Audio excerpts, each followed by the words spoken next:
開始睇到就有個叫圓柱啦，咁佢俾咗嗰個 height 啦，total surface area 啦，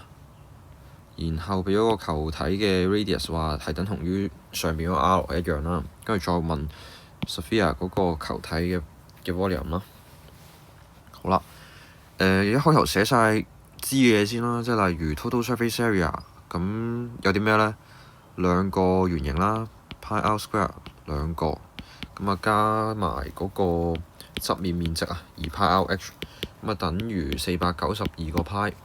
當中嗰個 h 就叫35。OK，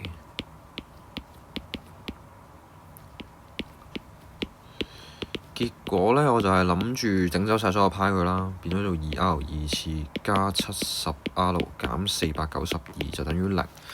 跟住就可以咁方便0 1 2啦，70負492 r 等於6或者係負41，咁冇可能係負數㗎，要 reject 啦。跟住直接代翻落條公式度，咁啊4除3乘6嘅3次，答案就係288 B 啦。